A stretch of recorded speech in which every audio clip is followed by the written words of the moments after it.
Olá, você que está acessando aí o vídeo para conferir como que foi o segundo dia das provas aí do Enem. Você deve estar ansioso para saber dos comentários. E hoje eu tenho uma equipe aqui que vai te passar com todos os detalhes como que foi a prova de linguagens e códigos, principalmente aí das questões que envolvem o inglês e o espanhol. Está aqui comigo os três professores, fera, né? O professor Alquimim, tá? Que vai comentar conosco junto com o professor Alex, e também na parte de espanhol, o professor Ricardo, tá?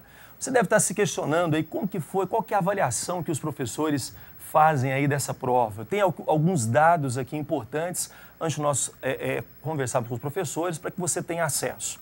Só para nós iniciarmos, né? Nível de dificuldade, nós temos aí uma questão, foi considerada pelos professores de inglês como sendo uma questão fácil, de nível fácil, 3 questões de nível médio e apenas uma questão de dificuldade aí um pouco mais elevada. Se analisarmos as abordagens da prova de inglês, nós vamos perceber aí, né, que nenhuma questão cobrou conteúdo. Interessante, a gente vai perguntar isso para os professores. 5 questões aí bateram na tecla da interpretação e com relação ao conteúdo e interpretação ao mesmo tempo, nenhuma questão, né? Com relação à interdisciplinaridade, 5 questões, as 5 questões de inglês, elas trouxeram elementos que buscam informações em outros conteúdos, ou seja, isso demonstra que foi uma prova muito interessante, por isso que nós vamos bater esse papo aqui. A prova de inglês, as 5 questões que foram aí dedicadas dentro das 45, atendeu bem a expectativa de vocês, elas realmente tiveram, elas tinham aí o grau de expectativa, elas atenderam aquilo que vocês estavam buscando? Bom, na verdade esperávamos de 5 a 8 questões, veio o número esperado, né? Agora, a questão da abordagem, quando foi comentado que não houve conteúdo, né?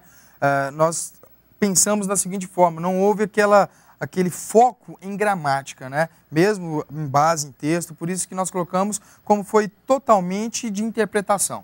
Então, o aluno ele teve que se basear naquilo que ele conhece, às vezes no conhecimento prévio de mundo, não é mesmo, professor? E de assuntos que acabaram de sair da internet, né, acabaram de serem publicados. Nós vimos datados de setembro de 2010, julho de 2010. Então, foi pura interpretação e não houve aquele foco em gramática. Não houve. No caso, Alex, quando a gente fala assim, interpretação, só para tirar uma dúvida, o aluno que não tinha conhecimento gramatical e que não tinha um nível de inglês muito aprofundado, esse aluno, ele conseguiria acertar quantas questões ali? A parte de uma questão que nós colocamos como, mesmo essa questão nós colocamos como difícil, ela era um pouco mais complicada para interpretar, mas se o aluno ele tivesse conhecimento das palavras-chave, ele não precisava ter o conhecimento de todas as palavras do texto, mas a palavra-chave do texto com a alternativa, ele conseguiria gabaritar a prova. Professor Alquimim, foi muito mais fácil, então, encontrar essa palavra-chave, porque os enunciados, né, foram enunciados mais curtos e que favoreceram esse aluno aí para fazer uma prova com tranquilidade, foi isso? Com certeza, o Wagner. E só reforçando aqui o que o Alex tinha dito, né, é assim, com a satisfação enorme que a gente recebe essa prova de inglês, porque nós tínhamos uma expectativa grande, né, afinal foi o primeiro conteúdo em inglês, né, língua estrangeira, no Enem, né, e o conteúdo, de certa forma, ele agradou muito no sentido de que foi uma prova interdisciplinar e realmente é aquilo que a gente vem fazendo aqui na escola, já trabalhando com esse foco aí realmente na interpretação de textos, né?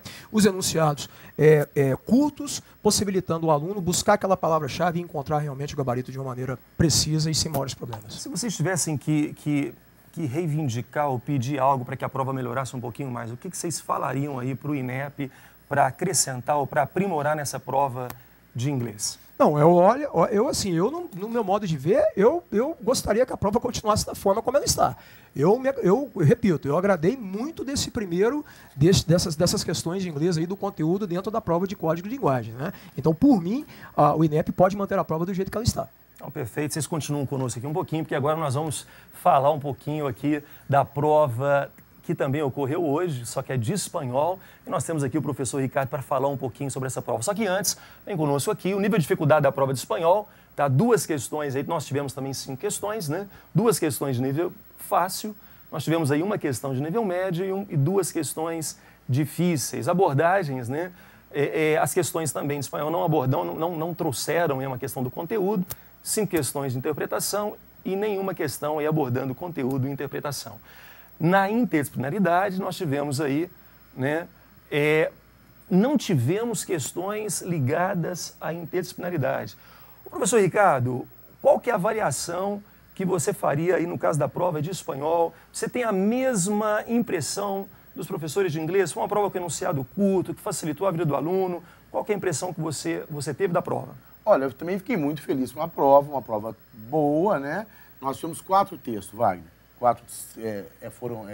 5 questões e 4 textos, né? Texto tranquilo, 3 textos modernos, né? Onde o aluno conseguiria ler tranquilo. Nada diferente daquilo que a gente está acostumado a trabalhar em sala de aula, certo? Então, é muito tranquilo. O nosso aluno, ele conhece esse tema, esse assunto tudo. Eu fiquei feliz. Se você observar, tem 2 questões que coloquei difíceis. Não que foi difícil, é como o Alex falou, eram questões que o aluno tinha que ficar um pouco mais atento, né? Observar com mais cuidado. Mas o nosso aluno, com certeza, ele conseguiria, tendo atenção, fechar aí dessas 5 umas 4 questões com tranquilidade, certo? Prestando atenção, fecha as 5. Nada diferente daquilo que foi abordado em sala de aula. E você ficou surpreso? Porque normalmente quando a gente pega a prova de espanhol de outras universidades, há uma tendência, às vezes, de ser uma prova um pouco mais puxada. E com relação ao Enem, eu não percebi uma grande discrepância. Você ficou surpreso? Ou seja, no caso foram 5 questões de nível, no caso que abordaram também um nível mediano muito parecido aí com a prova de inglês. Isso te surpreendeu? Olha, eu não. Eu achei que a prova foi boa. O nosso aluno está preparado, é o estilo que a gente faz. Agora, a gente pensava que às vezes não seria tão parecido, né, não ia ter esse nível. Mas eu acho que o nível está bom da prova. Gostei muito, igual eu falei, temas modernos, né, temas interessantes, históricos, né, que às vezes o aluno podia pensar, questionar muito. Então, eu achei que isso foi outra coisa. Não foram textos longos e cansativos, né? O aluno ele conseguiria ler tranquilo, sem cansar, e resolver a prova tranquilo. Então, perfeito. Gostaria de agradecer aí ao professor Akemin, ao professor Alex, professor Ricardo, e fica aí o nosso desejo que o INEP coloque e repita realmente na língua estrangeira uma prova interessante, com enunciados curtos, e que realmente faça com que o aluno, no caso, consiga aí acertar essas questões. E para isso, acho que tem que continuar cobrando as questões do dia a dia, essa visão de mundo.